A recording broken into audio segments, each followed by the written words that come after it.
Ora, boas pessoal, bem-vindos aqui a mais um episódio do vosso podcast, neste caso do Pausa Técnica. Hoje, como podem ver pelo título, não vamos estar aqui a falar de playoffs porque falámos ontem e para quem quiser ouvir ou ver, já está disponível também no YouTube e nas plataformas de streaming, no Spotify, o podcast, etc. E com o Pinto, que regressou hoje. Obviamente vamos olhar aqui um bocadinho para o nosso basquetebol nacional, porque no passado fim de semana tivemos aqui a Final Four, mas tecnicamente é Final Six ou Final Eight, porque ao Final Six, no caso, temos aqui duas equipas, aqui ainda jogos para decidir quem é que iria à Final Four propriamente dita. E também vamos aqui lançar um bocadinho os dados para aquilo que vai ser as séries de playoffs da Liga Betclic masculina, porque a fase regular, como já sabem, já terminou. E no próximo fim de semana vamos ter então já o início desta primeira ronda de playoffs, ou pelo menos esta primeira ronda realizada à melhor de 3 jogos.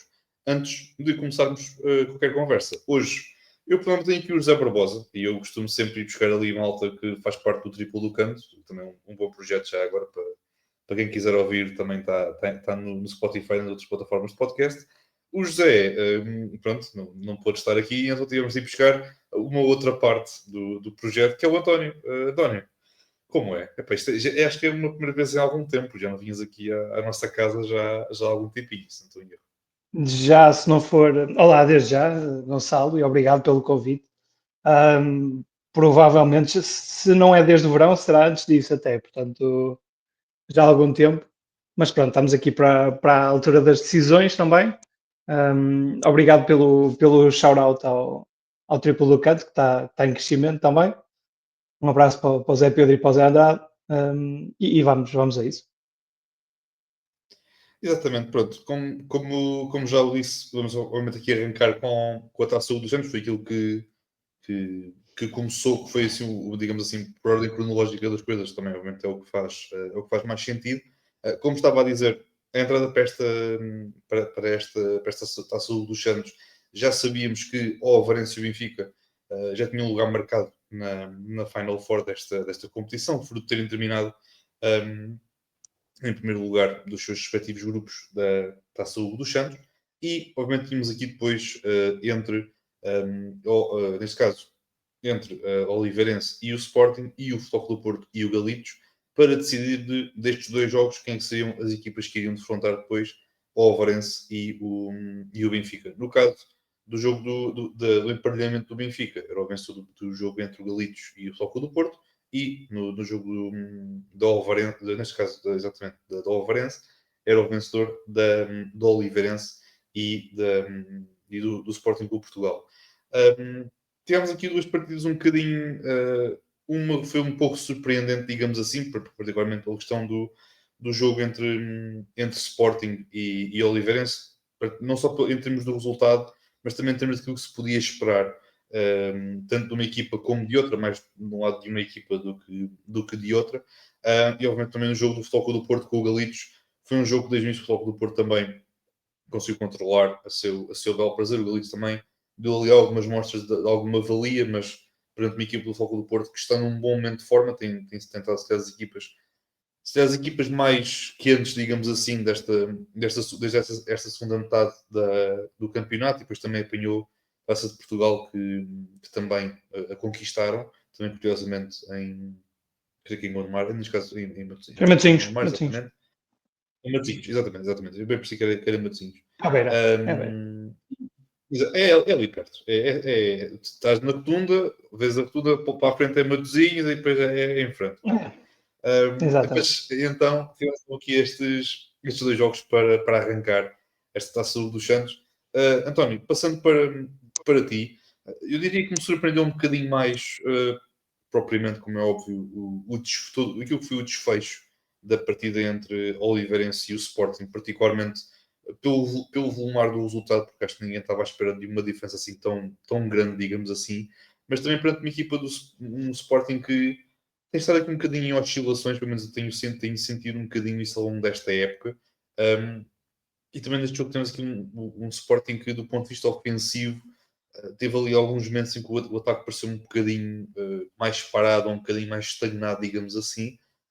Isso obviamente depois também, quando uma equipa da Oliveirense é uma equipa muito, muito, muito larga e muito grande e com capacidade para defender várias posições, sinto que o Sporting também teve aqui algumas dificuldades perante esta defesa da Oliveirense. Passando para ti também já agora, também para comentar não só este jogo, mas também obviamente o jogo entre o Futebol Clube do Porto e o Galitos. Sim, o Sporting é uma equipa que ainda se está um pouco a tentar encontrar. Eles não tiveram novamente o Team Gears, que acaba por fazer uma diferença interessante. Não é um jogador que valha muito pelos seus pontos, mas é um jogador que acalma muito a equipa. E quando ele não está, o Sporting foi um pouco o que se viu neste jogo. Muita bola no Cat Barber, que é um jogador impressionante, mas acabou a lançar 13 vezes de triplo. O Diogo Ventura, quando está em dia, não é um jogador que acaba por ser mais fácil de conter também, e o Sporting acaba por não ter tantas armas ofensivas, porque depois o Keontae Kennedy vindo do banco é muito um jogador fora da bola e de atacar a partir daí, mesmo o Jeremiah Bailey é a mesma coisa, não são jogadores para ter bola e criarem para a equipa, e portanto sem o Team Gears acabam por se focar muito naquilo que o Diogo Ventura pode trazer, e lá está, esteve num dia mau, marcou 3 pontos, teve alguma dificuldade, e sobra apenas para o Cat Barber. Marcou 24 pontos, a verdade é que o Oliveirense acabou por viver com isso porque sabia que não havia outro jogador capaz de acalmar o jogo para o Sporting e de colocar alguma água na fervura. Tem jogado muitas vezes até com o Sérgio Silva como base vindo do banco, e o Sérgio Silva é claramente um jogador também mais fora da bola, é um jogador que se sente por vezes alguma dificuldade quando pressionado, e a equipa do Oliveirense aproveitou muito bem um jogo incrível do Lides Cardoso. Estou aqui a tentar ver a estatística dele, eu sei que ele fez um duplo-duplo com assistências, lá está, 12 pontos, 10 assistências. O primeiro jogo dele foi tremendo, e foi muito, lá está, por essa falta de bases da equipa do Sporting, o Oliveirense a trocar sempre ali entre o Litos e o André Bessa, e mesmo quando tem tiraram a capacidade também do Malik Morgan ter bola, e a equipa do Oliveirense sente-se muito mais confortável. O Sporting até veio de uma vitória frente ao Oliveirense no campeonato, para garantir o terceiro lugar, mas é uma equipa que ainda está claramente em construção. Isto é o ano, não é o ano zero, porque o ano zero terá sido o ano passado, mas este também não é o ano 1 da construção do Sporting, está ali num 0.5 ainda falta muita coisa para chegar ao nível seguinte, e portanto vão haver momentos em que a equipa parece forte, em que podia ter ganho ao Benfica há pouco tempo, em que vai ganhar ao Oliveirense, em que vai a uma final da taça, mas há outros momentos em que deixa a terra e percebe que lá está, em momentos de final de jogo, acaba por perder esse jogo com o Benfica, num jogo como com o Oliveirense, em que o Oliveirense está mais está claramente melhor no melhor momento da temporada. Também é uma equipa que pode levar a melhor, e lá está, também vimos na final da Taça de Portugal o jogo com o Porto, em que o Porto dominou claramente. Percebemos que o Sporting tem ali pequenos flashes de alguma coisa que está a construir, mas ainda está longe daquilo que são as equipas acima, e depois pode acontecer estes jogos, como aconteceu frente ao Oliveirense, como aconteceu tantas outras vezes, em que calhar, o Sporting até tem a valia maior, mas equipas bem organizadas vão criar problemas. Sim, E já agora, particularmente, como estava a dizer, desculpa, sim, não peguei no jogo do Porto, mas também não foi, lá está, a história não foi gigante, a temporada do Galitos é tremenda, mas a equipa do Porto mostrou as armas que tinha no jogo, acaba o jogo com 6 jogadores acima dos 10 pontos, depois ainda teve um ou outro nos 9, 7 pontos, portanto foi um Porto mais profundo, controlou o jogo de início ao fim. A equipa do Galitos também me pareceu alcançada porque foi um campeonato em que a equipa acabou por ter de terminar com os jogadores a jogarem mais tempo, os jogadores principais, e portanto alguma dificuldade para a equipa do Galitos. sim, e também uma equipa de gols também peço aqui uma mudança de chip, digamos assim, porque desde a saída do Pedro Oliveira e a entrada depois do novo treinador, sinto muito que houve uma mudança da forma, não só na forma de jogar, mas também na intensidade, naquela defesa, naquela pressão Sim, sobre o portador pronto, atacar muito, acho que é um jogo um bocadinho mais intenso, e isso provoca depois também o desgaste seja sim. muito maior, e Sim, também com plantéis mais com- sim, e acabaram por perder o Elijah Adam também durante agora o final da temporada, que era um jogador que estava a criar muito ataque também para a equipa e, portanto, acaba por também ter alguma influência naquilo que o Galitos acabou por fazer no fim da temporada. Sim, exatamente, também só aqui olhando, pronto, mas foi o que eu disse, exatamente, foi o Futebol Clube do Porto teve, era um jogo que era claramente o favorito, foi como tu mencionaste, mas pela profundidade também dá aqui a oportunidade também há aqui alguns jogadores que não jogaram, que não têm jogado tanto esta temporada, por exemplo, só aqui vendo rapidamente, o jogador que teve mais minutos foi o Tony Douglas, que teve 22, e depois olhamos para uma equipa como o Galista, que o jogador que teve mais minutos foi o Miguel Correia com 34, portanto Pois, dá para ver aqui um bocadinho a diferença, aqui, obviamente, não só de um plantel para o outro, mas também, obviamente, a boa gestão por parte do Foco do Porto também, em relação à qualidade do plantel. Também em termos de destaques individuais do outro lado, neste caso do jogo livrense com o Sporting, também destacar o Malik Morgan, também, acho que também fez uma boa prestação nesta Taça do Santos, não só neste jogo com o Sporting, mas também nas outras duas partidas, frente ao Ovarense e frente ao Foco do Porto. Mas sinto muitas vezes que isto sinto que está a ser muito, e acho que é um bocadinho vai daquilo que estavas a mencionar, que é o facto de o Sporting, como ainda se está a tentar encontrar, eu sinto muitas vezes que a tomada de decisão de certos jogadores, com ou sem bola, muitas vezes não é a melhor. E às vezes basta, não é estar a enfrentar uma equipa extremamente organizada, mas basta ter muitas vezes uma equipa à sua frente que seja minimamente organizada e disciplinada do ponto de vista defensivo, que muitas vezes só isso é o suficiente para colocar o Sporting em umas dores de cabeça enormes, a verem-se obrigados a terem de abdicar, se calhar, de um jogador com mais perigo e colocar ou um Diogo Ventura ou um Geyers, que neste caso, neste jogo, esteve de fora. Não é que sejam jogadores que não sejam perigosos no ponto de vista do ataque, mas do ponto de vista do lançamento, obviamente que há jogadores mais perigosos, digamos assim. Mas pronto, obviamente, foi aqui, é um Sporting que se tem visto muito ao longo desta época. Vamos ver também agora com os playoffs também aí a caminho, também vamos ver como é que a equipa também se vai portar, mas pronto, preocupa-me um bocadinho, porque já temos visto esse Sporting algumas vezes esta temporada, preocupa-me um bocadinho continuarmos a ver na mesma os mesmos problemas. E é complicado porque eles querem resolvê-los, mas depois também não têm os recursos para conseguir dar a sim, volta a esta situação e conseguirem. Portanto, é daquelas situações que mais vale a temporada chegar ao fim e depois para o ano construir um bocadinho melhor o plantel e conseguir rodear os jogadores, os melhores jogadores dos jogadores certos. Já estamos aqui então já estes jogos falados, mas aqui passar também já para os jogos neste caso do sábado, porque temos um jogo às 3 da tarde e o outro jogo creio que foi às 6 da tarde, se não estou em erro. sim. Temos aqui o início entre Ovarense e Oliveirense. Um jogo um bocadinho. Acho que não é bem que demorou a arrancar, mas um jogo muito, muito equilibrado logo desde o início, porque os parciais ao longo dos períodos, ao longo do primeiro período, por exemplo, não foi um grande parcial, estava 16-13 para a equipa do Oliveirense. Foi um jogo valeu-se muito mais pelo ponto de vista defensivo do que propriamente pelo ponto de vista do ataque. Acho que isso foi algo que também se chamou muita atenção nesta partida. Obviamente, o Oliveirense, depois também, tirando ali só um pequeno período ali no final do terceiro período, início do quarto, o jogo o resultado esteve ali um bocadinho mais próximo em termos de pontuação, mas depois também o Oliveirense acabou aqui por conseguir garantir a vitória com uma boa exibição do Stega, que, spoilers, também fez uma boa exibição contra o Futebol Clube do Porto, mas já lá vamos.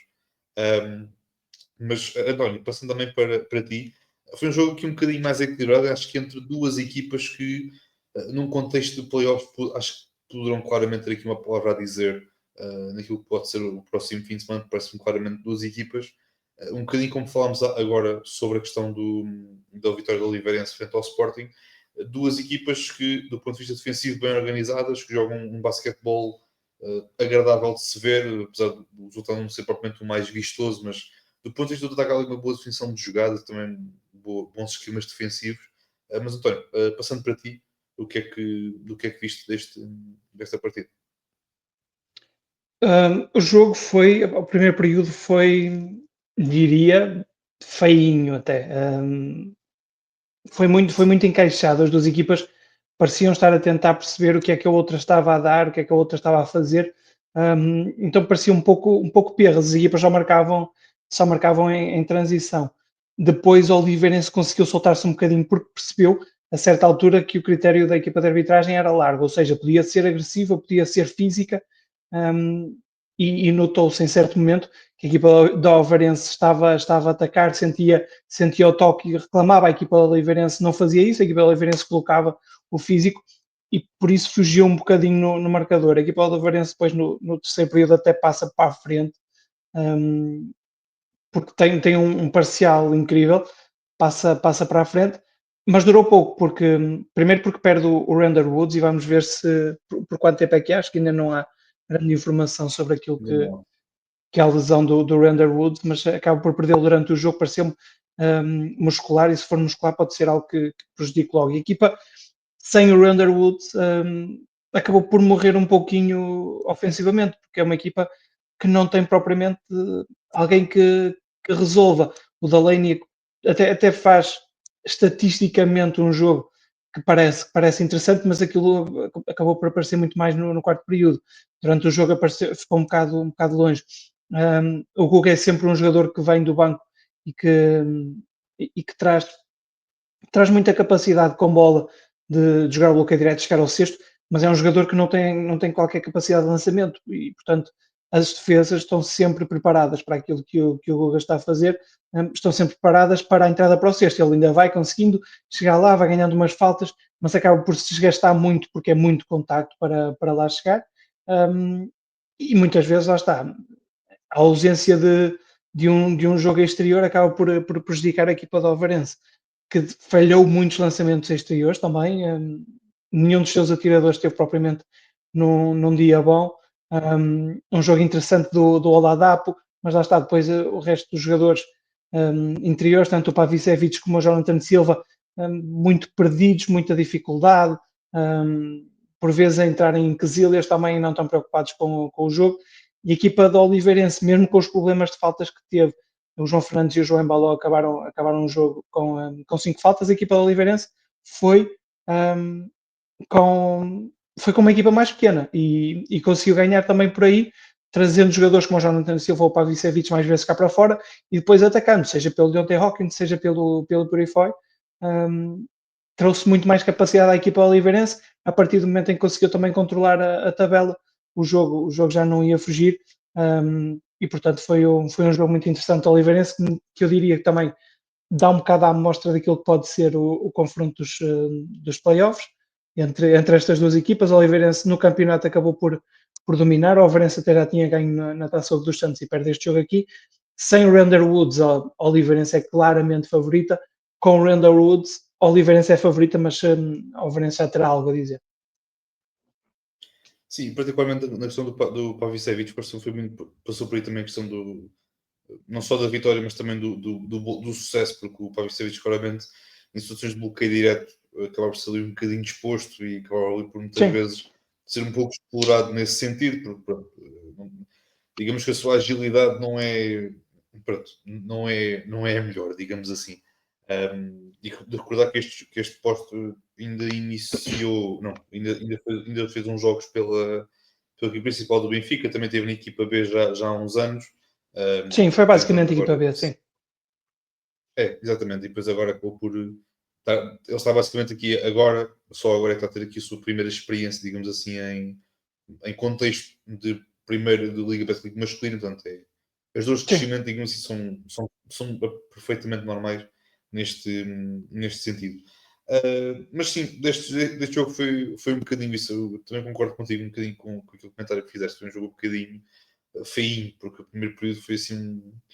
O encaixe foi tanto que não se viu assim grande espetacularidade, não se viu assim sim. nada que tivesse saltado a atenção, mas obviamente aqui para primeiro cheirinho daquilo que pode ser esta série de playoffs, como tu indicaste, a questão do fator X, digamos assim, desta série será claramente ali na questão da lesão do Render Woods e verificar depois também quanto tempo é que ele estará de fora. Passando para a outra meia final, temos aqui então Benfica e Futebol Clube do Porto a enfrentarem-se, uma contra a outra. Um Benfica que pareceu ter um bocadinho algumas dificuldades e parece-me que começa a ser cada vez mais habitual, cada vez que o Benfica defronta o Futebol Clube do Porto, as dificuldades que o Benfica tem muitas vezes em suster a fisicalidade do Futebol Clube do Porto. Continua-se a ver muitas vezes o Futebol Clube do Porto a querer explorar muito posse de bola em que, em que está o Ben Romdan a defender o portador da bola, ou situações debaixo do cesto, ou a atacar o pintado, vão sempre ali ao Ben Romdan, porque é um jogador que dá uns tempos para cá, parece-me claramente, não é ser o elo mais fraco, longe disso, mas o Futebol do Porto sempre está muito confortável em atacar o Ben Romdan, em problemas de faltas, porque também sabem perfeitamente a importância que o Ben Romdan tem, não só para ser ali um bocadinho um conector de jogo, mas também por tudo aquilo que ele é capaz de fazer com isso em bola, do ponto de vista defensivo ou do ponto de vista também do ataque. O Benfica também, que também tem tido aqui alguns problemas de lesões, continua a tê-los. Acho que deve ser um bocadinho a preocupação por parte do departamento médico, por parte da equipa técnica, tentar perceber quando e em que momento é que conseguem ter o plantel na máxima força, porque eu acho que até desde que a época começou, o Benfica ainda não conseguiu ter o plantel na máxima força, e isso é uma preocupação, tendo em conta particularmente pela importância do Rory, pela importância também do Carvalho, que jogou também nesta meia-final, mas eu estava aqui também a ganhar aqui um bocadinho de ritmo, digamos assim. Mas, António, eu acho que cada vez que temos um Benfica-Porto, eu vejo cada vez mais que os fatores que poderão decidir estas partidas é muitas vezes os bases do Futebol do Porto, particularmente quando o Futebol do Porto se apresenta com 3 bases, neste caso com o Landis, com o Ospen e depois também aqui muitas vezes com o Almudo, fazer aqui uma espécie de terceiro base, ou muitas vezes quando tem uma equipa mais pequena com o Landis, com o Tony Douglas e com o Wes Washburn. Mas pareceu-me, António, que foi um bocadinho mais, não digo mais do mesmo, mas voltou-se a verificar as mesmas debilidades do Benfica quando defronta esta equipa de 3 bases, e muitas vezes há escala e decisões por parte ou da equipa técnica ou por parte das rotações, que não sei se não há recursos para conseguir tentar limitar um bocadinho a influência que estes 3 bases têm no jogo do Futebol do Porto. Sim, eu não sei se será o Norberto a tentar esconder aquilo que quer fazer nas finais do campeonato, eventualmente defrontando a equipa do Porto, porque é a final antecipada, diria que se não houver surpresas será essa a final, mas a verdade é que já perdeu 3 competições para o Porto e o Porto vai colecionando troféus à custa do Benfica. Pareceu-me, lá está, pareceu-me como falaste, uma equipa do Benfica que demorou a reagir ao que o Porto fazia. O Benfica passou 3 períodos a defender bloqueios direto com o show, o chamado a saída do poste para vir fazer aquele show, mostrar-se ao jogador com bola para que não seja logo, não consiga logo atacar, mas que atrase um pouquinho a sua ação. E o que é que isso levou? Levou a que, seja o Ospan, seja o Douglas, rapidamente encontravam o jogador que rodava para o cesto. Normalmente era o Miguel Queiroz, por outras vezes também o Phil Fine, e são jogadores que sabem ter bola, não são jogadores com medo de ter bola. E, portanto, todos os ataques do Porto resultavam nisto. Era esta saída do bloqueio, o Benfica fazia o show, o Porto saía aí e dava finalização do Queiroz ou do Fein, dava uma ajuda da equipa do Benfica e um corte do jogador para o Porto para finalizar sozinho, ou então uma ajuda mais profunda e um lançamento exterior para um jogador do Benfica, para um jogador do Porto. E, portanto, durante 3 períodos foi isto que aconteceu.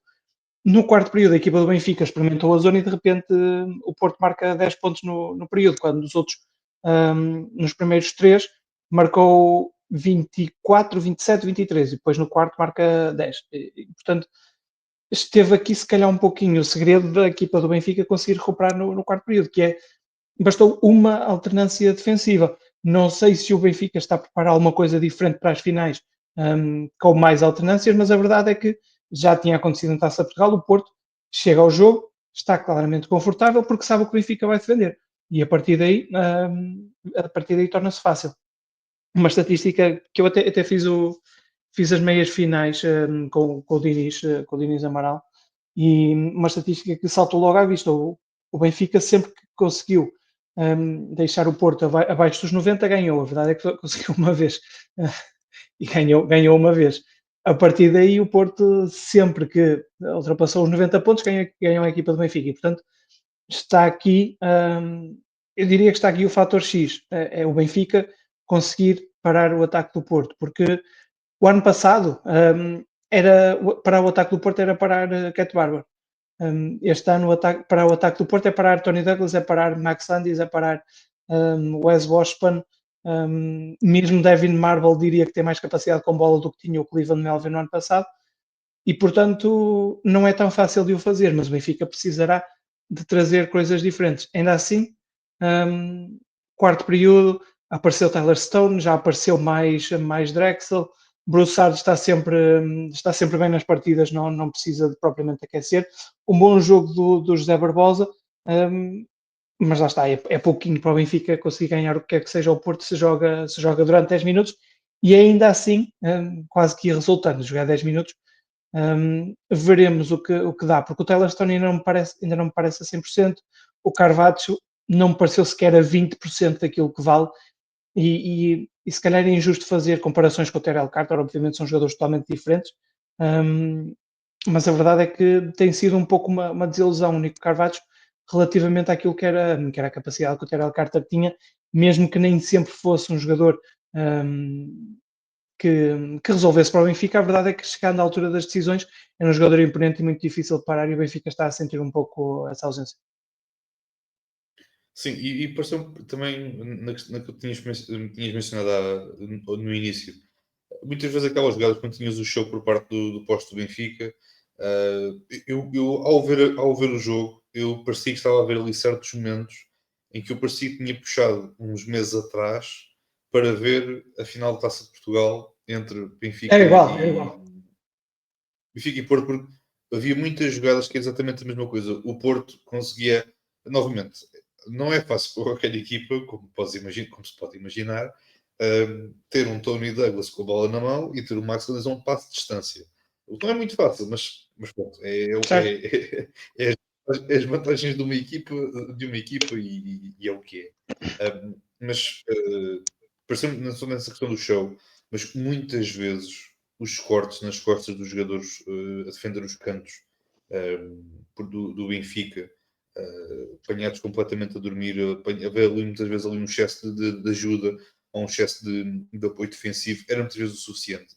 E é aquilo que tinhas mencionado, muitas vezes basta ter um Max Landis, ter um Ospan, ter um Tony Douglas que tem essa capacidade, essa excelente visão de jogo que eles têm e tem essa capacidade de perceber esses momentos. Também ter a questão do Miguel Queiroz, que é um excelente conector de jogo entre todas as posições do campo. Novamente, foi muito essa questão. Pareceu-me claramente que vimos muitas das debilidades defensivas que o Benfica demonstrou na Taça Portugal, voltou-se a demonstrar aqui. Poderá ser talvez essa questão de esconder um bocadinho o jogo, mas pronto, já começam a ser muitas vezes, digamos assim, e já começa a ser Sim. começa cada vez E, mais a ser um começam a sinal ser de muitos preocupação. troféus também. Exatamente. E depois começa aqui, e não só isso, mas depois também parece não, mas o Porto tem estado a jogar muito bem, particularmente desde a Taça Portugal e até mesmo antes. Temos aquele jogo incrível no Dragão, também entre Benfica e Porto, também foi um excelente jogo. Mas o Porto tem estado a jogar muito bem, parece-me ter claramente aqui uma equipa que se complementa muito bem. E com a questão também do Marvel que tu falaste, do Sirius Williams, também parece estar a ser aqui uma adição interessante nesta equipa. O Feino também parece-me estar cada vez mais ambientado nesta equipa e nesta maneira de jogar do que se calhar o ano passado.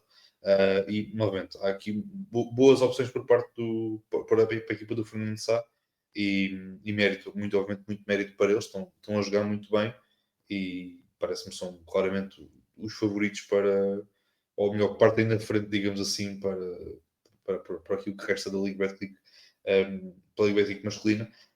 Preocupa-me um bocadinho a questão, porque pareceu-me, particularmente no quarto período, foi quando houve aquela mudança defensiva por parte do Benfica. Não vimos tanto Diogo Gameiro, vimos um bocadinho mais Aaron Broussard como point guard, digamos assim. Embora ele não seja bem um point guard, mas também cumpre muito bem nessa função, porque ele também tem uma boa capacidade de decisão com a bola na mão. Vimos menos de Diogo Gameiro, vimos um bocadinho mais do Drexel. Vimos, como tu disseste, o Tyler Stone a aparecer um bocadinho mais. Eu estava um bocadinho com vontade de ver um Betinho e um Tyler Stone a jogar ao mesmo tempo, e fiquei um bocadinho intrigado também do ponto de vista defensivo dos dois, apesar de, pronto, tanto um e outro já não vão para novos, como se costuma dizer, e o Betinho, apesar de ser com o vinho do Porto, a idade já pesa, mas pareceu Sim, sim. particularmente nesses momentos, naquele quarto período, mas com essa decisão defensiva, pareceu-me que vimos ali um Benfica diferente. Não sei se é o Benfica que vamos ver em contexto de playoffs nas finais, quando se lá chegarem e contra o Porto, mas pelo menos nesse sentido vimos ali alguma coisa, como tu disseste, houve claramente uma mudança na maneira de jogar, na mudança na defesa, e isso foi prova dos 10 pontos que o Porto conseguiu, apenas 10 pontos que o Porto conseguiu marcar. Passando agora aqui para a final, temos obviamente aqui então o Oliveirense a defrontar o Floco do Porto. Acho que foi um belo jogo, deu aqui para tirar aqui muitos apontamentos, digamos assim. Já tínhamos visto um bocadinho a defesa da equipa do Oliveirense, já no jogo com o Oliveirense, também um bocadinho ao longo desta época. Pareceu-me que o Porto teve um bocadinho de dificuldade de destacar esta defesa do Oliveirense, porque se apresentou muito bem organizada. Também tem aqui, foi um desafio diferente do que aquele se calhar foi o desafio do Benfica, uma equipa mais alta, digamos assim, mais larga, com outra capacidade na navegação dos bloqueios diretos, com outra capacidade para conseguir defender os ataques ao pintado. Tivemos o Steger, teve num excelente nível, num excelente nível a partir do banco, acabou com 25 pontos, a juntar aqui a 3 roubos de bola, mais os 5 ressaltos e a sua assistência. Tivemos claramente aqui uma equipa do Oliveirense que valeu-se muito mais pela defesa, na minha opinião, e a dada altura o ataque do Porto parecia um ataque um bocadinho parado e sem grandes opções, mas muito por mérito da equipa da Oliveirense, porque de facto apresentou-se muito bem organizado. Também o Purified também fez aqui uma exibição muito interessante. E a tal questão, António, é sempre bom termos aqui um underdog, digamos assim, como o Ciro estava a dizer há pouco. Temos aqui um underdog a vencer a equipa do Porto, mas muito mérito para o Oliveirense, porque jogou muitíssimo bem, exatamente estar aqui com a mão quente ao longo de todo o jogo, mas mesmo assim valeu-se também pela sua defesa, que foi muito móvel, sempre em constante movimento, sempre a impedir ao máximo, a tentar ao máximo contrapor com aquilo também que é o movimento que o Porto gosta de ter no seu ataque. Sim, é uma equipa da Oliveirense que acaba por encaixa melhor do que aquilo que vimos a equipa do Benfica fazer frente ao Porto. É uma equipa que não tem medo de trocar bloqueios, não tem medo de trocar ações. Todos os jogadores são capazes de defender cá fora, defender lá dentro. Há uma coisa que o João Figueiredo vai pôr os seus jogadores a fazer sempre, é defender. O Onostegger, por exemplo, na temporada passada não era conhecido por ser um defensor na equipa do Póvoa. Defendia o seu jogador, mas não era propriamente agressivo. E vimos este fim de semana, sem qualquer problema, o João Figueiredo a colocá-lo nos melhores jogadores, seja da Ovarense, seja do Porto, e ele a ser um defensor não apenas reativo, mas um defensor ativo, um jogador que obriga o seu atacante a tomar decisões, a ter dificuldade com o drible, a ter a olhar para a bola, a ter dificuldade naquilo que são as ações ofensivas. E isso, parecendo que não, forçou a equipa do Porto a ser uma equipa se calhar um pouquinho diferente, que está mais habituada ao bloqueio direto e depois à procura do que vem daí. A verdade é que o que vinha da equipa oliveirense era sempre troca.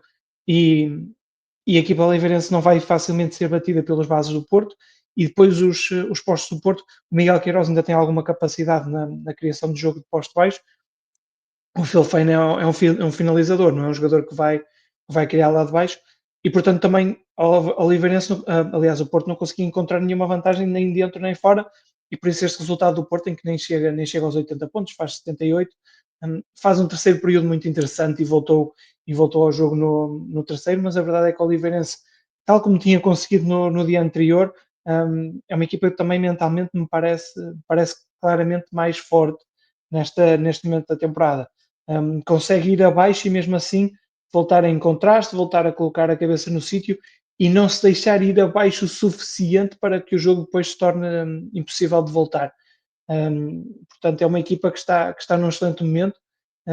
Veremos o que vem daqui, porque, obviamente, o Oliveirense, tirando esta primeira série com o Oliveirense, e se não houver surpresas, não será favorita em mais nenhuma série, mas será uma equipa que ninguém quer defrontar, porque lá está, tem estas alternâncias defensivas que são muito difíceis de lidar, porque não é qualquer equipa em Portugal que está constantemente em troca e que tem jogadores que defendem dentro e fora sem dar grande diferença. E depois é uma equipa que tem as suas armas ofensivas, lá está. Não digo que se calhar não apareceu tanto o Litos, já aparece mais o Steger, já aparece mais o Malik Morgan, o Perifoy, tem o Deontay Hawkins, o João Fernandes é um jogador também sempre muito constante, e portanto é uma equipa que tem o seu valor e veremos o que consegue fazer. Vitória totalmente justa da equipa oliveirense, que foi mais pela sua defesa e vai ser assim que no playoff vai ganhar jogos, mas derrotar esta equipa do Porto não perdia já desde fevereiro, não é tarefa fácil e foi pela sua defesa. Sim, e particularmente também que nós vemos muitas vezes os bases do Porto em certos momentos, mais particularmente o Tony Douglas, não é? Que o Landis não o seja, mas em termos de ataque ao pintado, o Tony Douglas parece um jogador um bocadinho mais confortável nesse sentido. A pressão na bola por parte da equipa do Oliveirense foi muito forte, foi muito intensa e muito mérito, obviamente, muito disso vem do trabalho do João Figueiredo. Mas muitas vezes víamos o próprio defensor do portador da bola, muitas vezes não era forçar o Tony Douglas ou outro jogador a fazer o ataque ao pintado do canto, neste caso da diagonal para dentro, mas muitas vezes o certo posicionamento do defesa obrigava a que isso fosse dessa forma para muitas vezes permitir que quem tivesse com as funções de defender os cantos conseguisse pelo menos fazer ali algum tipo de movimento, ou alguma pressão, ou dar ali um toque na bola, tentar ali provocar o erro por parte do adversário, não só para um turnover, mas também para a bola sair a favor da equipa do Oliveirense. Portanto, novamente, isto são coisas claramente trabalhadas e é muito da imagem de marca do João Figueiredo, desde que ele assumiu o comando técnico da equipa da Oliveirense, mesmo quando era aquele ano zero, digamos assim, quando foi toda aquela grande revolução do plantel já há uns anos, mas desde aí se tem notado muito que é a grande imagem de marca, digamos assim, a grande identidade da equipa de Oliveira das Meias. E foi muito isso, foi muita a pressão na bola, também atacar muito bem ali a questão dos close-outs. Ao contrário do Benfica, foram poucas as vezes que eles deixaram o Tony Douglas completamente sozinho no canto, e eu acho que quando tem um jogador como o Tony Douglas a lançar de qualquer lado, eu acho que é para respeitar. Mas houve ali claramente uma grande atenção a todos os jogadores, sem exceção, e muito mérito para a equipa do Oliveirense. Temos o campeão da Taça Portugal, que é o Porto, a Taça dos Santos, que é o Oliveirense. Pá, temos de ser um outro campeão da Liga diferente, que é visto ficar assim, tudo, várias cores de clubes diferentes para bem da competição, digamos assim. Mas pronto, mas vamos ver então como é que as coisas correm também na Liga masculina.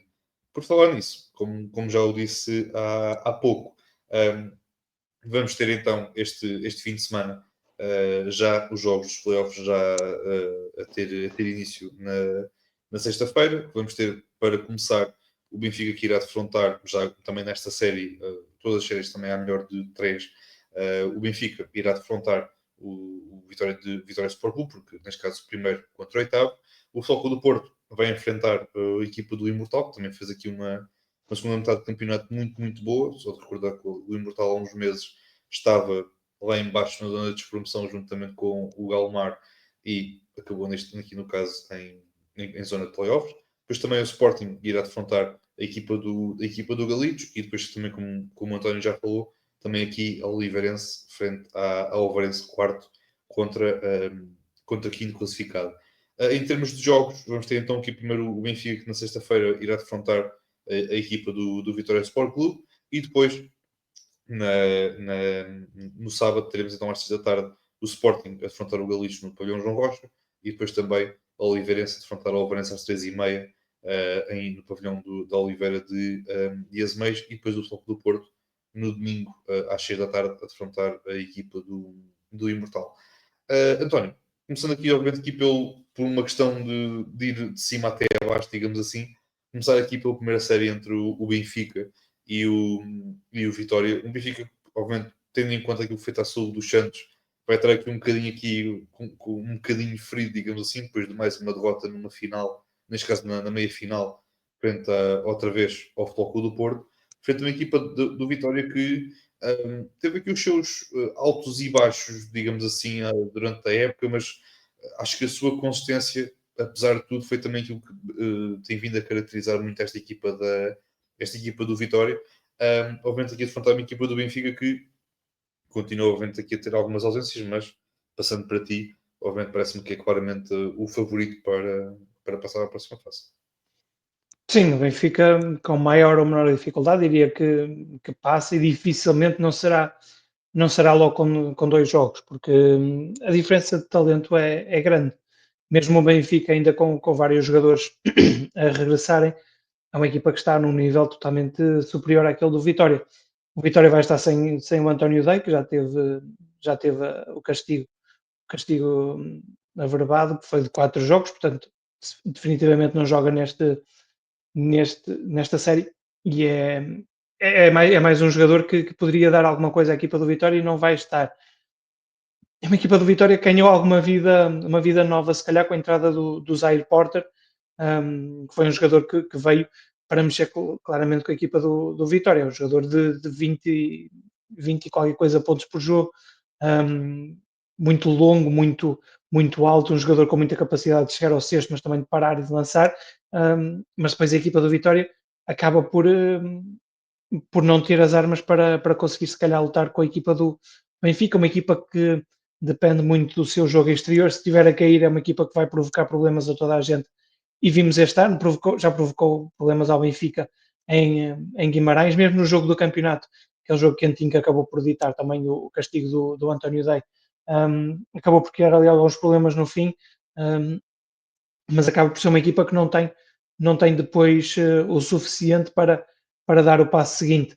Lá está, tem o Zaire Porter, o Trey Moses é um jogador que me agrada muito, o Pedro Pinto fez um excelente final de temporada, há sempre o Ricardo Monteiro também, mas a equipa do Benfica pode ir facilmente a uma rotação de 10 até 11 jogadores por vezes e não perder a sua identidade. Portanto, por muito que o Miguel Miranda consiga aqui desenhar alguma coisa e que por muito que o Vitória consiga exibições interessantes, eu diria que dificilmente isto passa dos dois jogos.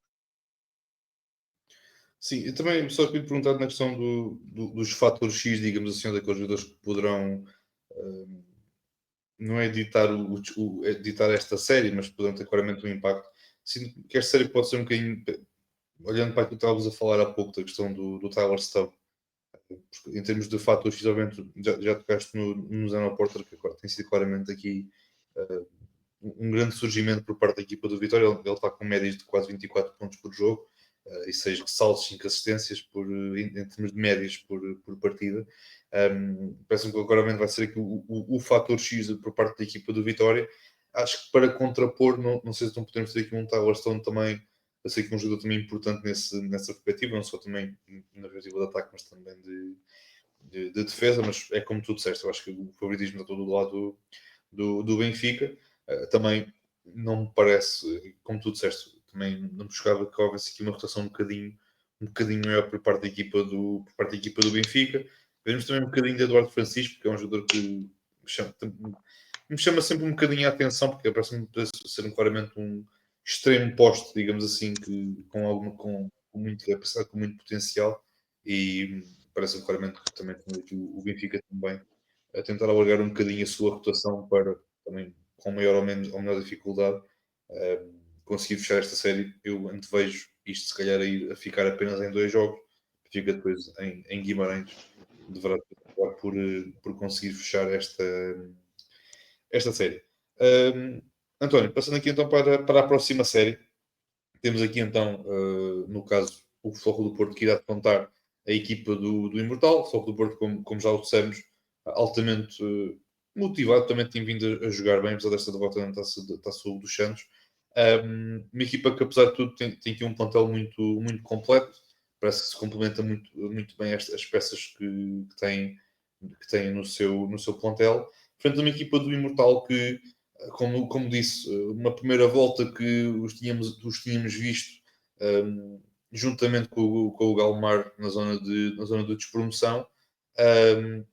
Mas é curioso, porque estávamos na zona de despromoção, mas era uma equipa muito combativa e dava sempre o seu máximo nesta Liga Betclic masculina. E teve aqui uma segunda metade de campeonato que foi muito boa e que os catapultou aqui para uma zona de playoffs, neste caso para um 7º lugar, que eu acho que se olhássemos para o início do campeonato e víssemos o Imortal na zona de promoção e nos dissessem olha, eles vão terminar em playoffs, eu acho que ninguém acreditaria, toda a gente achava que alguém tinha bebido um copo a mais, porque parecia-nos claramente uma declaração um bocadinho exagerada, olhando para aquilo que era o contexto da equipa na altura. Sim, eu já não me lembro quantas foram as derrotas consecutivas do Imortal no início, mas eu penso que chegaram a estar 0 em 9, 0 em 8, 0 em 9, qualquer coisa assim. E portanto é uma segunda volta do Imortal incrível. É uma equipa que, depois de não o ter conseguido no início da época, conseguiu ajustar as suas contratações, conseguiu encontrar os reforços certos para aquilo que pretendia. Acaba mesmo por ter o MVP do campeonato, o Javion Davis. Um, Portanto, é uma equipa que pode ser perigosa para a equipa do Porto. Mas mesmo na temporada passada, em que vimos uma equipa do Imortal que se calhar era mais equilibrada e, embora a equipa do Imortal tenha chegado ao final do campeonato como oitavo e neste chega como sétimo classificado, mas parecia uma equipa mais equilibrada, que foi a várias fases finais também tanto da Taça Portugal como da Taça dos Santos, e mesmo assim não criou qualquer tipo de problemas depois à equipa do Porto. O Porto chega, mesmo com esta derrota frente ao Oliveirense, chega como claro favorito frente à equipa do Imortal, uma equipa do Porto que pode, mais facilmente até do que do ano passado, fazer alterações no 5 e estar sempre num nível alto com mais capacidade de rotação. Nós vemos muitas vezes jogadores como o Gonçalo Delgado não terem sequer minutos. Tivemos a possibilidade deste ano de um jogador como Tanner Omley descansar, por outras vezes é o Darius Williams, outras vezes é o Devin Marble. O Porto já tem mais esta facilidade este ano. Tem o Max Sandir que fez a temporada toda e o ano passado só voltou nas finais. E portanto parece-me que, por muito que aquilo que a equipa do Imortal tenha subido e subiu claramente a nível de produção este ano, a equipa do Porto tem tudo para também resolver isto em 2 jogos. Sim, não é dizer que é copia e cola daquilo que falámos da primeira série, mas é claramente É quase. o desnível, digamos. Mas é quase, exatamente. Daqui para o desnível entre as duas equipas, sem qualquer desprimor à equipa do Imortal, mas é a realidade. Quando é uma equipa, novamente, acho que o Porto também vai acabar aqui por dar um bocadinho aqueles minutos, mais minutos. A questão do Gonçalo Delgado também. Foi curioso porque o Gonçalo Delgado veio como uma contratação muito sonante mesmo, porque vinha do campeonato da segunda divisão espanhola para a equipa do Futebol do Porto. Da gente estava com aquela expectativa que ele fosse titular, ou fosse mesmo um titular desta equipa. E pronto, aqui os seus minutos um bocadinho reduzidos. Acho que muito devido àquilo também têm sido as boas exibições de Phil Feiner, as boas exibições também do Miguel Queiroz, também está a fazer uma excelente época e mal posso esperar por vê-lo no Eurobasket a fazer a vida negra ao Jokic, pelo menos é o meu sonho e a minha ambição. Se vai concretizar, não sei, mas pelo menos é o meu sonho. Mas, novamente, é claro favoritismo para a equipa, para a equipa do Foco do Porto, frente a este imortal. Passando aqui então para o jogo entre a terceiro e sexto lugar, acho que temos aqui um confronto de duas equipas, não diria em polos opostos, mas duas equipas que estão na mesma situação, só que ao contrário. Porque temos um Sporting que um bocadinho desde o início que não tem feito um campeonato a bom, mas depois temos aqui muitas oscilações já desde quase a época inteira, digamos assim, ou desde metade, quase mais de metade desta época, grandes oscilações em termos exibicionais, em termos também de plantel. Essa foi uma equipa do Galitos que, como tínhamos dito há pouco, uma equipa que não começou tão bem o campeonato, as primeiras jornadas do campeonato, despediu, até tiveram depois aqui a saída do Pedro Oliveira. Vimos aqui uma mudança de identidade por completo nesta equipa do Galitos com a entrada do novo treinador. Não é dizer que isto vai a negra, não é isso, porque há sempre essa possibilidade, como é óbvio, em qualquer uma destas séries. Mas é curioso, António, porque temos aqui duas equipas. O Galitos já se encontrou, mas não tem claramente as armas das equipas que estão acima deles. Quando uma equipa do Sporting que tem estas armas, mas ainda está a tentar encontrar do ponto de vista da sua identidade. E é um bocadinho curioso porque o favoritismo acho que é provavelmente para o lado do Sporting, mas é curioso vermos aqui o contexto do meio de outra equipa, porque parece um bocadinho. O contexto é o mesmo, mas em pontos da época diferentes, digamos assim. Sim, a equipa do Galitos é a grande surpresa do campeonato. Era muito apontada como uma das equipas favoritas a descer, obviamente. Tinha acabado de chegar, teve um início de campeonato, embora com a saída do seu treinador, era um início de campeonato interessante, porque a equipa, mesmo com os jogos que ia perdendo, era sempre por diferenças pequenas. E a verdade é que, frente ao Sporting, perde o primeiro jogo por 5 pontos, ganha o segundo por 1 ponto e, portanto, as margens foram sempre mínimas frente à equipa do Sporting. Um, Falaste, obviamente, as armas são completamente diferentes. A equipa do Sporting, mesmo não estando ao nível das duas equipas acima, do Porto e do Benfica, está bem acima do nível do Galitos, seja em capacidade para ir buscar jogadores, seja em história, seja um, em tudo aquilo que podemos imaginar. Agora, se há uma coisa que a equipa do Galitos mostrou este ano é que não desiste antes do jogo acontecer. E por isso é que provocou problemas a todas as equipas neste campeonato. Não há uma equipa que tenha saído de um jogo com o Galitos a sentir que teve uma tarde ao sol, basicamente, uma tarde de descanso.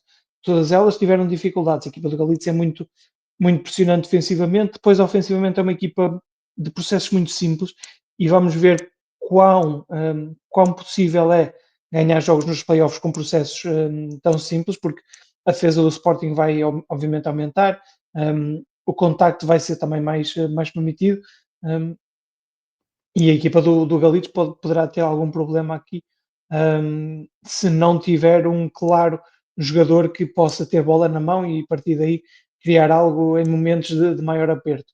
Mas é uma equipa que está aqui por mérito próprio, portanto, um, obviamente a equipa do Sporting é a favorita, veremos se vai a negro ou não, aqui obviamente há mais dúvidas em relação a isso, um, mas a equipa do Galito está aqui preparada para, quem sabe, criar mais uma surpresa, embora esteja muito longe de ser favorito.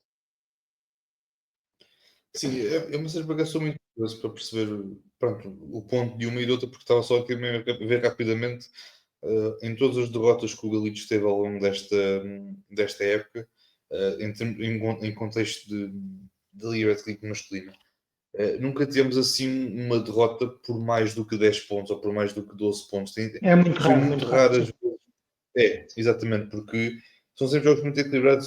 É sempre daquelas equipas que eles, com as devidas comparações, fazem lembrar um bocadinho os Toronto Raptors, por exemplo, há 2 épocas, se não estou em erro, olhando um bocadinho para a NBA, porque são daquelas equipas que, sim, se calhar perdem jogos, mas dão sempre tudo nos jogos que disputam e isso também obriga muito como tu disseste bem, nenhuma equipa nenhuma vez conseguiu descansar contra esta equipa do Galitos esta época na Liga Betclic masculina, portanto também é uma série muito, muito boa e eu acho que não me chocava se fosse a um jogo 3, mas acredito também que o Sporting também acabará por conseguir avançar perante esta equipa do Galitos. Por último, e antes de irmos embora, obviamente, eu por norma não diria que era por último, mas não menos importante, mas acho que esta série vai ser mesmo daquelas que vai à negra, que é aqui então a série do Oliveirense frente ao Oliveirense.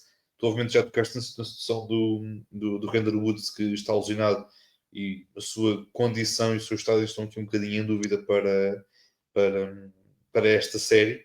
Já tinhas também falado na questão da importância que ele tem perante esta equipa do Alvarense e também neste encaixe, digamos assim, com a equipa de Oliveira das Meias. Eu acho que isto vai à negra. Se isto é ou à cabeça, eu acho que isto vai à negra.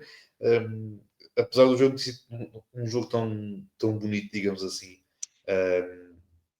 na Taça Hugo dos Santos, mas pelo menos os jogos dos conflitos já temos tido na Liga Betclic masculina e também Taça Hugo dos Santos, Taça Portugal também.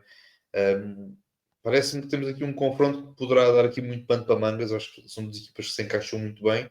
Eu acho que a questão dos ajustes vai ser, obviamente, extremamente importante, como em qualquer outra série. E eu acho, sinceramente, que isto vai ser das boas séries. Vamos ter o pavilhão cheio, tanto em Oliveira das Meias como em Ovar, como nós sempre gostamos.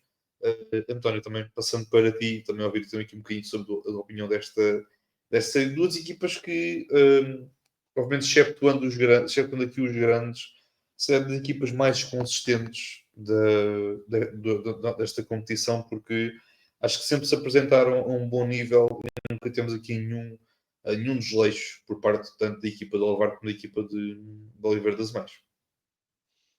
Sim, a questão do Render Woods parece um fator principal.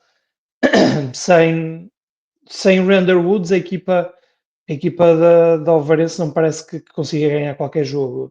É, é um jogador demasiado importante para aquilo que a Alvarense precisa de fazer e pretende fazer para o conseguir. Com o Render Woods, mantenho o favoritismo na equipa da Oliveirense, até porque tem 2 jogos em casa, mas aí já equilibra um pouquinho mais. É uma equipa da Oliveirense que teve algumas dificuldades no início da época, por aquelas mudanças todas do plantel, especialmente quando saiu o Wesley Saunders, a equipa perdeu-se um pouquinho, e é normal, porque o Wesley Saunders estava a jogar a um nível de MVP, era um jogador tremendo para a equipa perdeu-se um bocado. O Ono Steger demorou um bocadinho a entrar naquilo que era a equipa, mas já me parece claramente entrosado, foi o MVP agora da Taça dos Santos, portanto, está a um nível que já mostrou no ano passado na equipa do Povo. Do outro lado, a equipa do Alvarense é tudo um pouco pelo Render Woods, porque se não há Render Woods, vai ter de haver muito tempo do Gustavo Teixeira em campo, do Guga, e por muito bom jogador que seja, e fez uma temporada tremenda, é um base jovem muito interessante, joga um jogo muito físico e isso acaba por ser complicado depois de lidar, porque são muitos minutos sempre com contacto a lidar com isso, é muito cansaço acumulado, e é muito difícil de conseguir fazê-lo. Lá está, duas equipas que primam pela sua defesa, portanto, em vários momentos não vai ser para quem procura os highlights, para quem procura um jogo disputado a alta velocidade, vai ser muito, muito tático, muito defensivo. Um, mas para quem gosta de basquetebol e para quem gosta especialmente da nossa história do basquetebol nacional, são dois clubes que falam por si, têm sido, como tinhas falado, abaixo dos 3 grandes, claramente as equipas mais constantes, não só desta época, mas dos últimos anos, e portanto vão de certeza trazer grandes momentos, trazer muito bom basquete, especialmente defensivo, mas vai ser uma série muito, muito interessante e com muita garra e também muito apoio das bancadas, que é aquilo que se quer. Sem dúvida. E se há público que nunca desilude, é o público de Oliveira das Mães ou o público do Alvar, que Sim, acho que aparecem sempre em força. E também viu-se um bocadinho isso quando foi a final, porque temos um pavilhão muito bem composto em Gondomar. Mas temos também ali um excelente apoio por parte tanto de um lado do Futebol Clube Porto como também do lado da Oliveira das Meias. E os da Oliveira das Meias não eram tantos como os do Porto, como é óbvio, mas fizeram só vir, tanto de um lado como do outro, mas fizeram os menos que eram da Oliveira das Meias fizeram só vir também naquela final, e mostra muito também do apoio e da força que esta equipa tem atrás de si para também os embalar aqui para outros voos, para outros patamares, digamos assim. Muito bem, António, não sei, tirando aqui mais alguma coisa para dizer, eu acho que já está fechado por hoje aqui o nosso tasco, como costuma, como nós vamos aqui chamar aqui este cantinho. Obviamente agradecer também aqui a ti também a tua presença, já sabem também, como já o disse também no início, também o reforço no final. Subscrevam, faz favor, e coloquem as estrelinhas e subscrevam também nas plataformas o Triplo do Canto, também com o António, com o José Barbosa e com o José André. Também costuma aqui aparecer também para falar com o Cirilo, mas mais da Liga Betclic feminina. Portanto, também já sabem, também podem ouvir. É dos poucos bons que há por aqui que fala muito e bem do nosso basquetebol nacional, e é sempre bom termos projetos assim, que acima de tudo continuem a crescer, que eu acho que merecem muito. Também já sabem também, tudo o que seja Liga Betclic masculina, feminina, e também Pro Liga, que também sei que vocês também justamente dão um bocadinho um toque também na Pro Liga também, e também nas camadas jovens. Portanto, também, já sabem também que quem quiser acompanhar um bocadinho com maior propriedade, com maior detalhe, o basquetebol nacional é a favor. É a favor, e é agora, depois de ouvirem este episódio, irem ouvir alguns outros episódios dele, do Triplo do Canto. António, últimas palavras antes de irmos à nossa vida. Só obrigado pelo convite. Eu sempre tento estar o máximo disponível aqui, não consigo estar sempre porque também a vida às vezes entra no caminho. Mas continuem a seguir também o nosso basquetebol nacional. Está aqui no momento das decisões. A Liga Betclic feminina está aí mesmo a acabar também. A própria Liga BCR também já está no final. Temos as decisões para a Liga Primeira Divisão Feminina, a Liga Betclic masculina agora a entrar nos playoffs, portanto temos muita coisa para ver, e acompanhem porque está tudo muito ao rubro e muito imprevisível neste momento. Sim, e isto não é só a NBA, porque pronto, não é só a NBA que está ao rubro, também temos o nosso basquetebol nacional também está. Podem ver a NBA à também. madrugada e antes disso vem um bocadinho de basquete nacional. Exatamente. Exatamente, não custa nada, como costumo dizer Exatamente. assim. Como diria alguém, dormir é subvalorizado e como tal, não precisam disso para nada. Pois muito bem, olha, vamos então aqui embora então. Já sabem também aqui do nosso lado de pausa técnica, podem-nos subscrever e seguir, seja no YouTube, seja também nas plataformas de podcast, seja também nas nossas redes sociais, tanto no Instagram, no X e também no Twitter, como queiram chamar, e também no Threads. Também já sabem que novamente estamos também aqui a atualizar tudo aquilo que vai acontecendo no nosso basquetebol e também obviamente também na NBA. Também temos aqui os playoffs também a decorrer. Uns já estão a decorrer, os outros estão prestes a iniciar. Nós depois também teremos aqui para a semana, obviamente, também para fazer aqui o episódio também habitual de NBA, acredito também a partir da sexta-feira também iremos também gravar, e depois obviamente também na próxima semana depois também iremos fazer o acompanhamento não só da NBA, mas também principalmente da nossa Liga Betclic masculina, porque também teremos agora no fim de semana o jogo 1 de cada uma das séries, e depois creio que a meio da semana temos depois ali então o segundo jogo de cada uma das séries. Já sabem, pronto, é ouvir aqui o nosso podcast, também já sabem, irem ouvir e subscrever o podcast Triplo do Canto, e se quiserem ouvir bom basquetebol, é aqui estes dois entrepostos, digamos assim. E é isso. Pronto, um grande abraço a todos. Obrigado aqui por estarem a ouvir novamente. Um grande abraço também ao António e ao José. E até uma próxima. E um grande abraço.